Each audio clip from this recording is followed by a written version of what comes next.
সাগরে ট্রলার ডুবিতে 2 জনের লাশ উদ্ধার, এখনো নিখোঁজ 6 জন।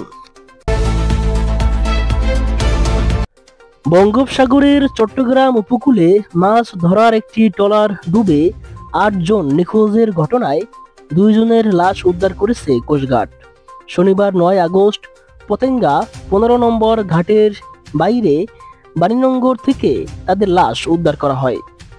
রাত 9টায় এ তথ্য জানিয়েছেন কোস্টগার্ডের পূর্ব জোনের মিডিয়া কর্মকর্তা লেফটেন্যান্ট সাকিব মেহবুব। তবে উদ্ধার হওয়া 2 জনের নাম পরিচয় জানতে পারেননি। তিনি বলেন, মাছ ধরার ট্রলার এমবি অনিকা দুর্ঘটনায় ডুবে যাওয়ায় 2 জেলের লাশ উদ্ধার করেছে কোস্টগার্ড। বাকিদের উদ্ধারের অভিযান অব্যাহত রয়েছে। গত বৃহস্পতিবার 7 আগস্ট দুপুরে অন্য একটি নৌযানের ধাক্কায় সাগরে সেটি ডুবে যায়। সাগরে ভাসমান অবস্থায় অপর একটি নৌকা 11 জেলেকে জীবিত উদ্ধার করলেও নিখোঁজ ছিলেন 8 জেলে। এ প্রসঙ্গে চট্টগ্রাম নগরীর পতেঙ্গা থানার ওসি শফিকুল ইসলাম গণমাধ্যমকে বলেন, সাগরে মাছ ধরার ট্রলার ডুবে 8 জেলে নিখোঁজের ঘটনায় শুক্রবার সন্ধ্যায় একটি জিডি করা হয়েছে। এতে বলা হয়েছে, ট্রলারটিতে 19 জন জেলে ছিল।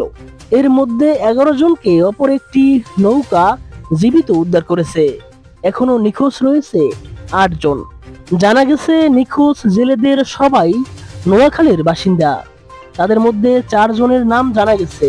তারা হলেন আবুল বশার, জামাল উদ্দিন, ফারুক ও ইদ্দিস। ডুবে যাওয়া ট্রলারের মালিক মোহাম্মদ মিরাজ শুক্রবার দুপুর 2টার দিকে বলেন, বৃহস্পতিবার সকালে চট্টগ্রাম নগরের ফিশারি ঘাট এলাকা থেকে ট্রলারটি সাগরে মাছ ধরতে গিয়েছিল। দুপুরে অন্য একটি মাছ ধরার নৌযানের ধাক্কায় সেটি ডুবে যায়। ট্রলারে থাকা 11 জনকে সাগরে ভাসমান অবস্থায় অন্য একটি নৌকা উদ্ধার করে। তবে বাকি 8 জন জেলের সন্ধান পাওয়া যায়নি।